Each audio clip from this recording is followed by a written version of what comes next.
কোথায় পড়াশোনা করেন? আমি পড়াশোনা করি নেসারাবাদ, জালুকাঠি। ঝালকাঠি, নেসারাবাদ। আপনার নাম? মোহাম্মদ রবিউল ইসলাম। কিসে পড়েন? আমি পড়ি বর্তমানে কামিল প্রথম বর্ষ আর দাওরা হাদিস। আচ্ছা, দারুল হাদিস মানে কি কমি মাদ্রাসা? জি, দর্শনে জমি। আবার কামিল, ওটা আবার কি, মানে দুইটা একসাথে পড়েন? হ্যাঁ, ওই এটা হচ্ছে আলিয়া বিভাগ থেকে।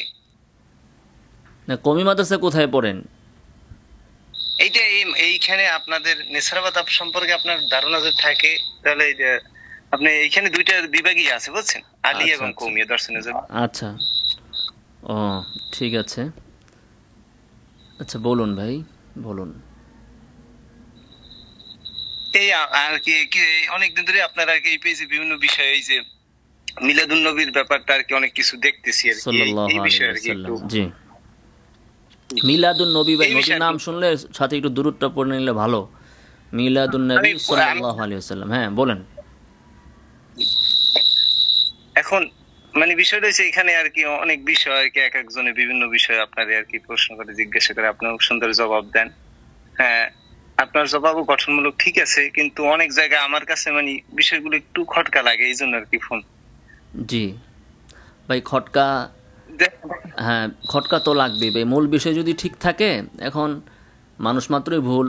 কারোর সাথে কথা বলতে গেলে আমার দুই চার কথা আপনার কাছে অপছন্দ হতেও পারে, আমার সব কিছু যে আপনার পছন্দ হবে এমন না।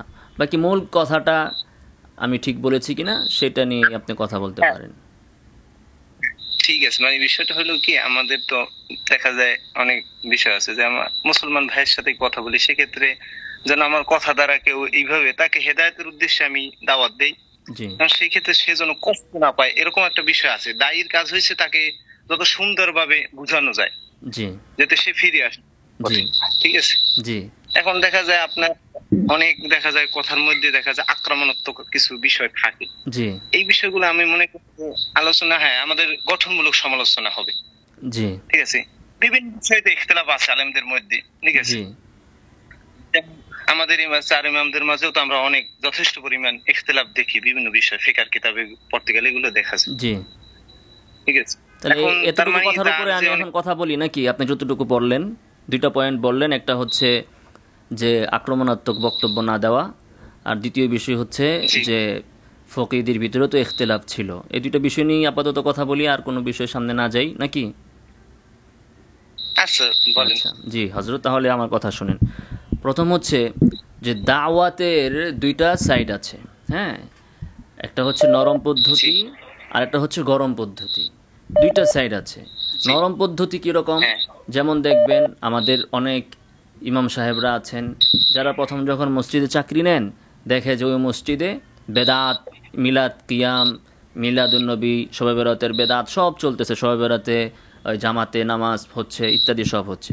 তো উনি প্রথম বছর যে মিলাদও পড়েন, কিয়ামও করেন, ঈদে মিলাদুন্নবী সাল্লাল্লাহু আলাইহি সাল্লামও করেন, সবই করেন। করে আস্তে আস্তে সব মানুষকে আস্তে আস্তে ভক্ত বানান। সবাই যখন ভক্ত হয়ে যায়, সবাই যখন মনে করে এই কথা যে ইমাম সাহেব যেটা বলবে আমরা ওইটাই করব, এরকম যখন হয়ে যায়, তখন উনি আস্তে আস্তে জি, বলেন যে ভাই মিলাদ না পড়লেও তো চলে। আস্তে আস্তে বলে যে ভাই কিয়াম করলেও তো চলে, না করলেও তো চলে। আস্তে আস্তে বলেন যে ভাই ঈদে মিলাদুন্নবী তো করার দরকার কি, আমরা সারা বছরই নবীর জন্য দুরূদ পড়ি। এভাবে আস্তে আস্তে বুঝান। ঠিক আছে, এইটা হচ্ছে একটা পন্থা। এটা হচ্ছে এলাকা জি, ভিত্তিক এই পন্থাটা চলে। এই জি, পন্থার যেমন একটা ভালো সাইড আছে যে মানুষ নিজে, ভালো সাইড যেমন আছে যে মানুষগুলো হেদায়েতের পথে চলে আসলো, আবার খারাপ সাইড জি, আছে। একটা খারাপ সাইড হচ্ছে নিজে প্রথম কয়েকদিন বা কয়েক বছর বেদাত করলো। 2 নম্বর সাইড হচ্ছে জি, ইনি যদি ওনার সুনাম সুখ্যাতি বা যদি এলাকার ভিতরে ওনার কথাটা সীমাবদ্ধ না থাকে, তাহলে ভবিষ্যতে এইটাই দলিল হয় যে তোমাদের অমুক আলেম তো মিলাদও পড়ছে, কিয়ামও করছে, অথচ বেচারা মিলাদ কিয়াম করছে মিলাদকে ধ্বংস করার জন্য। উনি এক মাহফিলে গেছে, গিয়ে দেখছে জি। সবাই মিলাদ পড়তেছে, তো উনি হ্যাকমত বইলা বা যে কোনো একটা কিছু বুঝা এই নিজেও পড়ছে। এইটাই ভবিষ্যতে কি হয়ে গেল। এড়ানোর জন্য আমার কথা শেষ করি, আপনি চুপ থাকেন নাকি? আপনি চুপ থাকেন, আমি শেষ করি আপনার কথা। আমার এই প্রসঙ্গের উপর আপনি কোনো কথা বলতে চাইলে আমি শুনবো। তো এটাই ভবিষ্যতে দলিল হয়ে যায় যে অমুক আলেম তো মিলাদ পড়ছে। থানবী রহমতুল্লাহি আলাই তার কিতাবের ভিতরে ইরশাদুল ইবাদ ফি ঈদুল মিলাদের ভিতরে উনি কোরআন সুন্নাহ ইজমা কিয়াসের মাধ্যমে মিলাদকে তিনি খণ্ডন করেছেন, কিন্তু শুরুতে একটু বলেছেন বা বেহেশতু জিওরে একটু সহজ করে নরম করে, আপনি যারা বলেন নরম ভাষায় বলেছেন যে ভাই মিলাদ নিয়ে বাড়াবাড়ির কিছু নাই, মিলাদ তো শুধু একদিন না, আমরা সারা বছরই মিলাদ পড়ব, 12 রবিউল আউয়াল কেন পড়ব, আমরা সারা বছরই নবীর জন্ম নিয়ে আলোচনা করব। তো দেখেন নরম ভাষায় বলছে, এটাই কিন্তু এখন দলিল হয়ে গেছে যে থানবী মিলাদ কিয়াম করতে বলছে। থানবী বলছে আরে মিয়া, থানবীর কথার মূল মাকসাদ হইল 12 রবিউল আউয়াল টাওয়াল কিচ্ছু নাই, সারা বছর যেমন 12 রবিউল আউয়ালও তেমন, 12 রবিউল আউয়ালে আলাদা কোনো বৈশিষ্ট্য নাই, কোনো শ্রেষ্ঠত্ব নাই, কোনো ফজিলত নাই, সারা বছর তেমন। তোমরা বলো এটা সবে কদর থেকে বেশি মূল্যবান, 12 রবিউল আউয়াল যেমন আর 12ই কি বলে রবিউল সানিও তেমন। এইটাই থানবীর উদ্দেশ্য।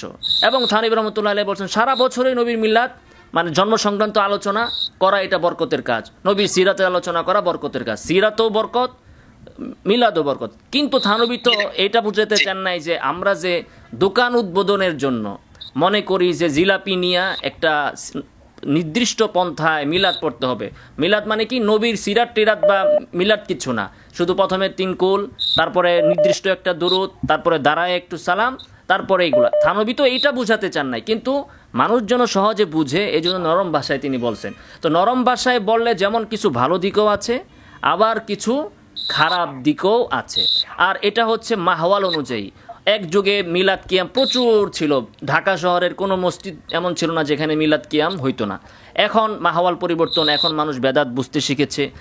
এরপরে আমি কথা বলছি হচ্ছে জাতীয় পর্যায়ে, আমি কোনো ছোটোখাটো মসজিদের কারো উদ্দেশ্যে কথা বলছি না। যখন এই কথাটা ফেসবুকে আসছে তখন একজনে বেদাত বললে আমি তাকে এইভাবে বলতে পারি না যে ঠিক আছে ভাই মিলাদ তো করা যায়, সারা বছরই করেন, এইভাবে কিন্তু আমি বলতে পারি না। বললে এটাই কি হবে, দলিল হবে। আপনি ওদিন দেখেছেন যে রেজাউল করিম আবরার সাহেব ওই বেচারাকে কি বলছে যে ভাই আমি এখন গাড়িতে আসি, মাপ চাই, আপনি পরে কল দিয়েন। এই নরম ভাষায় বলাটা কি হয়েছে দলিল যে রেজাউল করিম আবরার ভাগছে। তো আমি গরম ভাষায় বলি, আমি মানুষকে বেদাতিদেরকে, আমি আপনাকে বলি বেদাতিদেরকে হেদায়েত করা এটা আমার বিন্দুমাত্র উদ্দেশ্য না, বুঝতে পেরেছেন? তাদেরকে হেদায়েত করা আমার উদ্দেশ্য না, কারণ আমি জানি আমি যতই দলিল দেই, যতই ওদেরকে বলি, আমি তো ভিডিও আমাকে যখন ইশকাল করে আমি তার ইশকালকে সম্পূর্ণভাবে রদ করার পরে তাকে জিজ্ঞাসা করি ভাই এবার কি আপনি মানবেন? সে আমার ইশকালে কোনো জবাব দিতে না পারলেও সে তখন আমাকে গালি শুরু করবে। আমি জানি যে কোনো বেদাতিকে কোনো আলেম দাওয়াত দিয়ে সহজে তাকে বেদাত থেকে ফিরে আনতে পারবে না। এটা সালাফদেরও কথা, কারণ বেদাতি যে কাজ করতেছে এটা সে গুনাই মনে করে না, সেটা সওয়াব মনে করে, সেটা বেদাতে হাসানা মনে করে। আর যে সকল মৌলবীরা করতেছে, আলেমরা, এরা তো স্বার্থের কারণে করতেছে, এরা তো ওদের মাহফিল, ওদের মজমা, ওদের খানকা এগুলো টিকে রাখার জন্য করতেছে। তো ওরা তো করতেই থাকবে, ওরা তো হেদায়েত হবে না। তো আমার উদ্দেশ্যটা কি? আমার উদ্দেশ্য হচ্ছে ইহকাকুল হক, যে বেদাত যে বেদাত এটাকে আমার প্রমাণ করা উদ্দেশ্য। এর ফায়দা কি? যেন যারা সংশয়ের ভিতরে আছে যে এটা কি বেদাত কি বেদাত না, কোনটা সঠিক কোনটা ভ্রান্ত, যারা এটা বুঝতে চায় তাদেরকে আমার বোঝানো উদ্দেশ্য। এবং ভবিষ্যৎ প্রজন্ম যারা ফ্রেশ অন্তর নিয়ে, কলবে সালিম নিয়ে পৃথিবীতে আসবে, তারা যেন আলোচনা শুনে বুঝতে পারে যে কোনটা হক কোনটা বাতিল। তো এখন আমি যদি হক কথাটাকে নরমভাবে বলি, হক কথাকে যদি আমি শক্তিশালীভাবে প্রতিষ্ঠিত না করি, তাহলে এখানে এই হকটা ধামাচাপা পড়ে যাবে। এজন্য আমি এটাকে মজবুতির সাথে বলি। এরপরে তারা যখন আমাকে গালি দেয়, তারা যখন আমার সাথে উল্টাপাল্টা করে, তখন লা ইউহিব্বুল্লাহুল জাহরা বিসসুই মিনাল কাওলি ইল্লা মান যুলিম, যার সাথে জুলুম করা হয় সে জুলুম পরিমাণ বলতে পারে। তো এটা না বলা ভালো। এটা মানুষের, প্রত্যেকটা মানুষের রাগ আছে, আবেগ আছে। আপনি যখন আমাকে ফোন করে আমাকে গালি দিবেন, আমাকে প্রশ্ন করে আমার উত্তর শুনবেন না, আপনি আমাকে শুধু উল্টাপাল্টা বলতে থাকবেন, তখন তো ভাই আমাকে উল্টাপাল্টা আমার মুখ দিয়েও আসতে পারে, যদিও না আসাটা ভালো।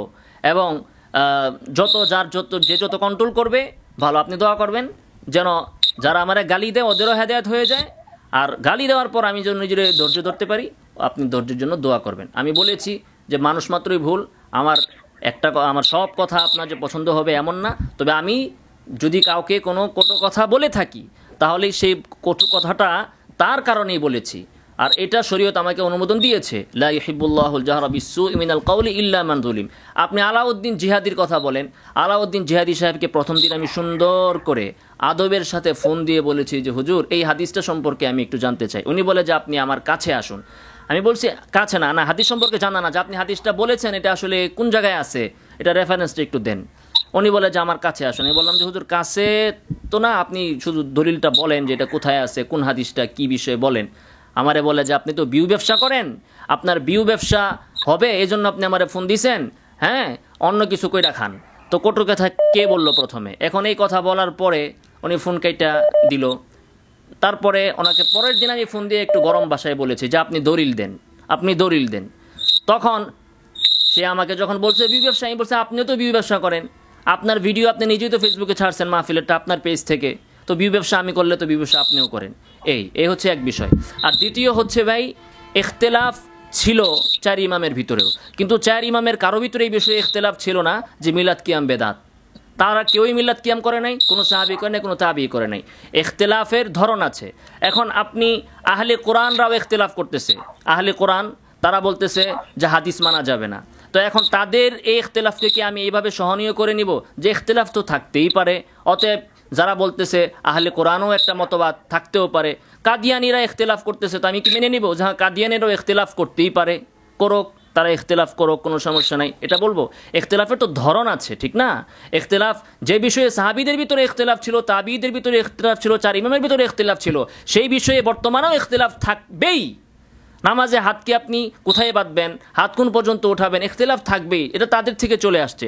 আর আপনি 500-600 বছর পরে নতুন জিনিস যা আবিষ্কার করেছেন, এটার ব্যাপারে তো কারো কোনো ইখতিলাফ নাই, কোনো সাহাবীর ইখতিলাফ নাই, তাবীর ইখতিলাফ নাই, কোনো 4 ইমামেরও ইখতিলাফ নাই। কাজেই ওই ইখতিলাফ বেদাতের ইখতিলাফ আর এই ফুরুই ইখতিলাফ যেটা সমান কথা নয়।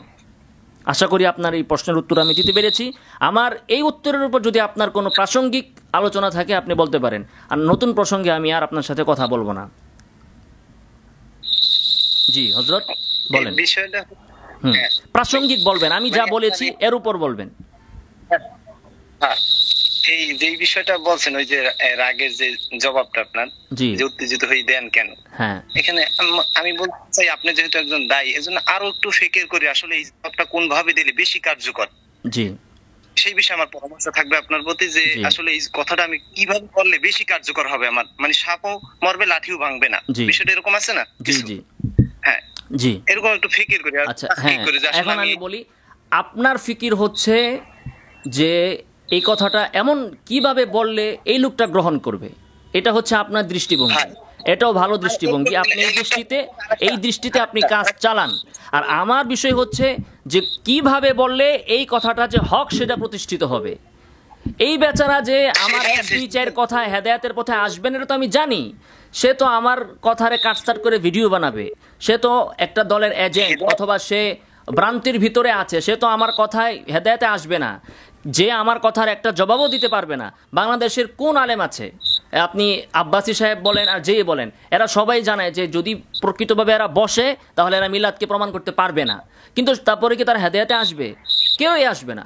তো আমার ওই যে ব্যক্তি ফোন দিয়েছে, আমার 2-4 মিনিটের কথায় সেই ব্যক্তি আমি যত কৌশলে যত সুন্দর করেই বলি, সে কিন্তু আমার কথা শুনবে না বলে আমি 99% আমি মনে করি।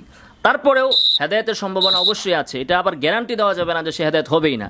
কিন্তু আমার দৃষ্টিভঙ্গি হচ্ছে আমি হককে এমনভাবে তুলে ধরবো, আমি ওই যে এই টেনা পেঁচায়া তারপরে এরকম মার পেঁচ দিয়ে হককে মানে রাগ ডাক রেখে এভাবে বলবো যে যেন ওই ব্যক্তি কষ্ট না পায়, প্রয়োজনে হকটা ধামাচাপা হোক, এটা আমি করব না। যে যেমন ওই ইমাম সাহেবের কথা বললাম যে ঠিক আছে আমরা আপাতত মিলাদ করতে থাকি, তারপরে এক সময় যখন আমার কন্ট্রোলে আসবে তখন আমি মিলাদ বাদ দিব, এটা ওনার কারো দৃষ্টিভঙ্গি হতে পারে। আমার দৃষ্টিভঙ্গি হচ্ছে যে সকল মানুষ কি করলো না করলো, প্রথম কথা হচ্ছে যে আমি সত্যের সাথে কোনো আপোষই করব না। যদি আমার চাকরি যায় যাবে, যদি সব মানুষ মিলাদ থেকে ফিরে নাও আসে, তারপরও আমি তাদেরকে হক পথে আনার জন্য একদিনের জন্য মিলাদ করব না, এটা আমার দৃষ্টিভঙ্গি। এখন কারো দৃষ্টিভঙ্গি হইতে পারে যে না আমি কয়েকদিন বেদাত করতে থাকি, বা কেউ যদি মনে করে যে আমি 2-4 দিন মদ খাই, পরে এক সময় মদখোরদেরকে আমি দাওয়াত দিয়ে ভালো করব, তো সেটা ভিন্ন বিষয়। কার কি গ্যারান্টি আছে যে আমি যে তাদের সাথে মিলাদ পড়তেছি, এই মিলাদ পর অবস্থায় যদি আমার মৃত্যু হয়ে যায়, তাহলে এই আমি এদেরকে হেদায়েত জানতে পারবো, এটা কে গ্যারান্টি দিয়েছে? কেউ গ্যারান্টি দিয়েছে? তো আমার লক্ষ্য হচ্ছে আমি যেভাবে বললে আমার হক প্রতিষ্ঠা হবে, হকটাকে মানুষ হক বলে বুঝবে, আমি ততটুকু শক্তিশালী করে হককে বলবো। এখন আমি হককে নরম করব না, কাটসাট করব না, আমি হককে ধামাচাপা দিব না, আমি বাতিলের সামনে নত হব না। ঠিক আছে? আমি দায়ী মানে কোনো বেদাতিকে দাওয়াত দেওয়া আমার উদ্দেশ্য না। উদ্দেশ্য হচ্ছে যারা সত্য গ্রহণ করতে চায়, যারা দলিলের আলোকে কথা গ্রহণ করতে চায়, তাদেরকে দাওয়াত দেওয়া আমার উদ্দেশ্য। এখন আপনি যদি পারেন, আপনি কোনো বেদাতিকে যে তার মাথায় হাত বুলায়া সে যখন এটা ইশকাল করবে, তখন ইশকালকে মাইনা নিয়ে যে হ্যাঁ ভাই আপনি যা বলছেন ঠিক আছে, যা বলছেন ঠিক আছে, ঠিক আছে, সব ঠিক আছে, এরকম ঠিক আছে কইতে কইতে তার সাথে আপনি তাল দিয়ে চলেন। আমি মানে একটা অক্ষরও বেদাত তাল দিতে পারি না। সে বেদাত বললো, আমি ডাইরেক্ট বলে দেবো এটা বেদাত, কোনো তাল তোল আমি দিতে পারবো না। এই হচ্ছে আমার কথা। না আমি হযরত আমি সেইভাবে বলিনি আপনি বিষয়টা, আমি বলছি যে আপনার কথা আমি বুঝতে পেরেছি যে আপনি বলছেন এমন ভাবে বলা যেন এটা কথাটা সে সহজভাবে নিতে পারে। আমার ফিকির তার সহজে নেওয়া না, আমার ফিকির ওইটা হককে প্রতিষ্ঠা করা। তারপরেও আপনি পরামর্শ দিয়েছেন, আমি অবশ্যই এটা চিন্তা করব, খেয়াল করব। আপনি নরম গতিতে আগান, আপনি খুব সুন্দরভাবে বেদাতীদেরকে খুব সুন্দর করে নরম ভাষায় আপনি কথা বলেন, কথা বলে বলে ভিডিও বানিয়ে বানিয়ে নরম ভাষায় তেল দিয়ে দিয়ে আপনি চালিয়ে যান। আমার ওই অভ্যাস নাই। আমি হচ্ছে যে কঠোরভাবে বলবো। ইসলামের ভিতরে কঠোরতাও আছে, নম্রতাও আছে। সাহাবায়ে কেরাম কেউ কঠোর ছিল, কেউ নম্র ছিল। কিছু মানুষ যদি আমার কঠোরতার কারণে হেদায়েত পায়, আর কিছু মানুষ যদি আপনার নম্রতার কারণে হেদায়েত পায়, সেটা সমান। মানুষকে আল্লাহ তাআলা বিভিন্ন স্বভাব দিয়ে তৈরি করেছেন। আমার স্বভাব হচ্ছে কঠোর, আমি নরম হতে পারবো না। ঠিক আছে? আপনি যদি নরম তবিয়ত থাকে, আপনি নরম গতিতে আগান, আপনি ওই গতিতে আপনার যে যোগ্যতা আল্লাহ দিছে, আপনার প্রতিভা দিয়ে আপনি মানুষকে হেদায়েতের দিকে আনেন। আমার প্রতিভা যেটা আল্লাহ তাআলা দিয়েছে, আমি কঠোরভাবে বলে মানুষকে বুঝাবো হকটা, আমি এই গতিতে আগাচ্ছি। আমি চাইলেও মানুষের পা ধরতে, মানুষের কাছে নরম হতে, আমি হককে ছোট করে নিজেকে মাথা নত করতে পারবো না। আশা করি আপনার কথা বোঝা হয়েছে, আপনি আমার কথা বুঝেছেন। ভালো থাকবেন। আপনার পরামর্শের জন্য ধন্যবাদ। আল্লাহ তাআলা আপনাকে এবং আমাকে সবাইকে হেদায়েতের উপর রাখুন। আমিন ওয়া আখিরু দাওয়ানা আলহামদুলিল্লাহি রাব্বিল আলামিন। ভাই থাকুক আজকে, আর নতুন কোনো প্রসঙ্গ নিয়ে কথা বলতে চাচ্ছি না।